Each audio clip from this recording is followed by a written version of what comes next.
Hi, this is Attila 16 and this is a video guide for Steel Division Normandy 44. And in this case, what we'll do in this first video of a series of two for that specific battle group is that we'll cover the units of the 15th Infantry Scottish, which is a division specialized toward infantry. And I will explain to you a deck, well, actually a battle group that I created, and I will explain to you the logic. So let's get started with this. And of course, this is a unit which is mostly about infantry, and as you can see, they have a large amount of them. So you will have the opportunity to call plenty. But let me explain how I'm building up this deck and what's my logic around it. So first of all, you do need some Recon, and here I'm using the Recce for the Wave A, which are using the vehicle over here, the Umber MK3. This vehicle has some AP power, which make it good at dealing with other transport, which might not be as armored or equipped, let's say. So I bring these. This is also a mobile vehicle.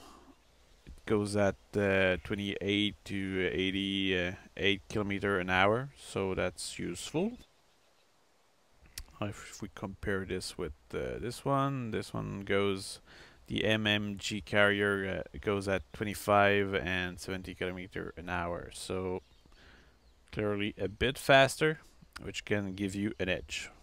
And the Recce are all about recon, so I'll use them for recon here. For Wave B, I'm bringing this Daimler Little John, and this thing has an AP power of 13, which is actually okay against early tank. Also have a machine gun, but this is mostly for reconning. And here for Wave C, I'm bringing more of these because at Wave C, I'm not sure if infantry will be that useful.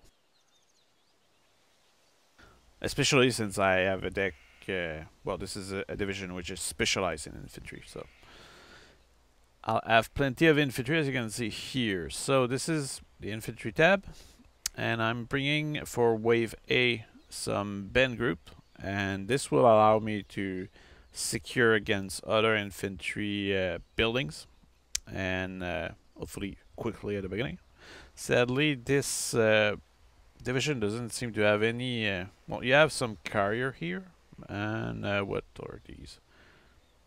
Yeah, some carrier to bring you, but other than that, you're pretty much stuck with that truck over here. So here I have 6 units of these.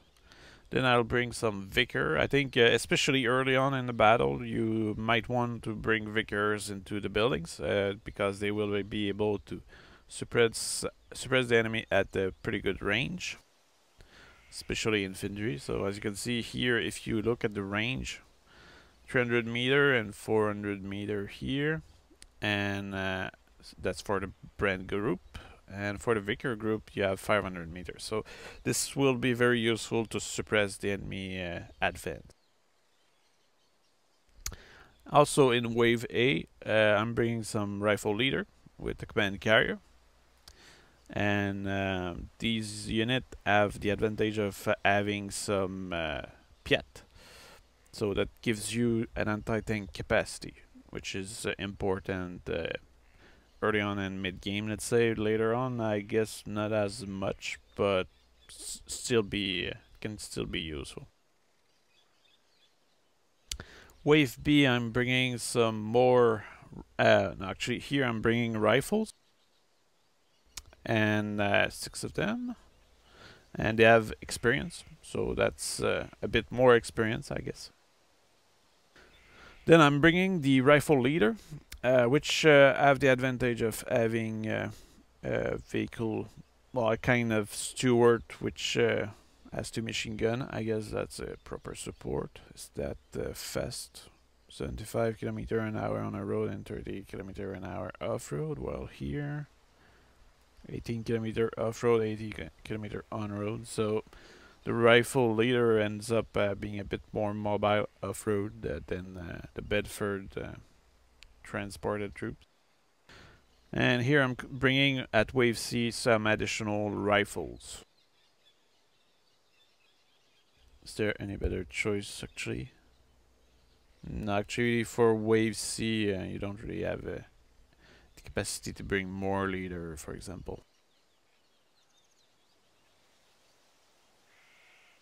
Okay, in terms of tank, because this is an infantry division, I guess you don't have access to that many heavy tank, but still, that's pretty heavy what you get here. Actually, they're pretty good. So early on, you start. I did put some Stuart here. You have 3 of them for Wave A, and that's an okay tank. 7 AP power. That means you can kill enemy light tank. And 5 armor mean that you can be killed by pretty much everything. So this is mostly really a support vehicle, well, a support tank that you'll bring, which will you don't expose it, you don't charge with it, you put it into a line of 3 and you wait for the German to come, essentially, and hope that you'll be able to kill them on the first shot or something like that. Then Wave B, I'm bringing the Churchill, which has a pretty good front armor, and this is a very good tank. So it's a bit slow, I guess, 50 kilometer an hour even on the road and 15 kilometer an hour off-road. By contrast, this Stuart has 30 kilometer an hour off-road and 70 kilometer on-road. So the Churchill is a really slow tank, but it might be worth bringing. For Wave B, and actually here you have access to more Churchill. What's the difference? That's Wave B. Why am I bringing this one? This one is more expensive, so there must be much more armor. That's why I'm bringing it. On the other hand, here you have similar armor piercing power but less armor. So this means that this Churchill here, the version 7, it has much more armor, so higher chance of surviving. While these one, you can bring 5 of them, but you might lose them because they only have 9 front armor, and 9 front armor is really not that strong, and you still have a pretty slow tank there. Okay, Wave C, I'm bringing a Sherman, pretty standard unit. For Wave C, I suppose 10 AP power is a bit low. 9 front armor is a bit low as well, so this is a unit that you'll have to move carefully. And in conjunction probably with the Churchill, which will attract the enemy fire, while the Sherman will take the shot sometime, I suppose. What else is interesting about that unit? I guess mini machine gun. More than the Churchill. But, you know, this is a Sherman, essentially. It's the basic Sherman. For the tank division, the American tank division, you start with that Sherman, essentially. But this one, this is an infantry division, so I guess costs you more to have similar capacity. Then for Wave C still, I'm bringing a Challenger. And this thing has a really good AP power of 17. So that make it very good against heavier tank. But you only have an armor of 7. So this is a really weak tank. And this means that you need to combine it with heavier tank. Which actually make me think that I will add myself those Churchill over here. Because you need a combo. So it's 3 Stuart. A weak Churchill here, an heavy Churchill here, Sherman to support a Churchill here, and Challenger to support that Churchill here. So this thing in the center is really important. Now in terms of support, I'm bringing some supplies, always useful, even though in this game you really don't need that many. It might be overkill to have these over here. I'm bringing a Churchill here again, but this is an SO version, so you're able to deal more damage to buildings and infantry. And you have 12 HE power, so that's good. Still a 9 armor in the front. Now another Churchill here. What about it? This one has much more front armor, so that's good. Here a crocodile in good French. And this is 11 AP power, so that's good. And you have a flamethrower, so perfect to deal with enemy infantry and buildings. So, and here I bring additional supplies. Anti-tank capacity. Early on I bring Piat, but this is a unit that has a very short range, as you can see over here. Only 200 meter. And this means that it's useful, it's actually good, but you need the enemy tank to get really close to you, and you cannot assume that this will happen. So that's why I'm bringing only them early on. Then on wave B, I'm bringing those 17 PDR anti-tank, which have 17 AP power, and I think this is really important because this deal with all kind of tanks, so from the weakest to the strongest. A very useful unit to have, and I bring 2 of them. The fact that there are only 2 mean that I might lose them, but I'm hopeful. Let's see. Let's hope for the best. And this is what's the difference? Oh yeah, and they have experience. That's why I'm bringing them. I want them to hit the enemy and kill them. Okay, here I bring 2 group of Wolverine. 13 AP, which is acceptable, a bit weak against late tank. Also, this vehicle has only 8 armor, but I guess this is a good complement to the tank force that I have. Anti-air, well, I bring a bit of everything. The Umber AA is acceptable, I guess, but not particularly strong. Does the job. You don't really need much anti-air, I find, at the beginning. But on the other hand, anti-air vehicles are actually really good at suppressing enemy infantry and armor.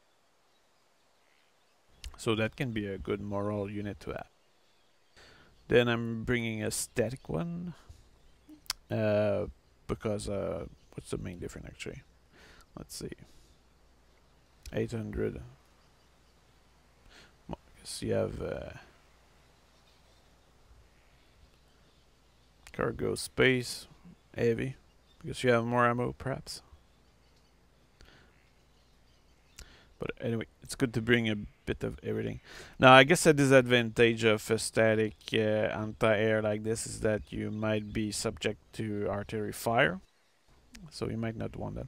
And actually, what I'll do instead is I'll bring this one, CMP Poiston, for Wave B. Because Wave A, it's unlikely you'll get that many aircraft attacking you. And Wave B and C are get more interesting in terms of air force going around. And since I have a good amount of anti-air over here at Wave B, I will change this for a larger number in case. So Beaufort is actually a really good gun. Pretty impressive to look at in real. I bring 2 of them in Wave B as well as these, so this way I can cover all the battlefield with anti-air, and at Wave C I bring a Crusader AAMK1, so that's like the best you can get for this deck, or battle group. In terms of artillery, I bring 2 carrier, and actually this is a very useful unit to have early on, because since you are mostly focusing on infantry, it can be good to have mortars suppressing enemy tank or suppressing the enemy infantry in the town. This way you are able to secure the town quickly. And then I use the 25 PDR and for wave B. This is a pretty good standard artillery, I guess. 12 HE power and some AP power, so that means you can suppress tank even better. I bring a Churchill here, and this one has a radio, which allows you to call in a different form of map support, such as artillery and smoke and that kind of stuff. And this is also a tank, so that's useful. But it doesn't seem to have a cannon, even though I see a cannon right here, so I don't know why there is no cannon. Then the priest, another good artillery, 15 HE power, and you can fire smoke, and yeah, that's pretty much it. This is a really good artillery piece. And here I bring some mortars, which have 4 HE power, and it's also a good unit to suppress the enemy and make them panic to protect your infantry. In terms of Air Force, I bring some Spitfire at the beginning to ensure that I have air superiority. And then I bring some Typhoon with rockets, which have some anti-personnel capacity, I guess, but I also use them a lot against tanks sometimes. But this one here, that's wave C. This one is specifically anti-tank, it seems. You even have 80 in the title, so that might give you a clue. You have 13 high explosive value. So that's pretty good. So yeah, that's pretty much it for this deck. And what will happen now is I will end this video here, and I'll post you another video in which you have the gameplay of using this deck. So I'll see you there.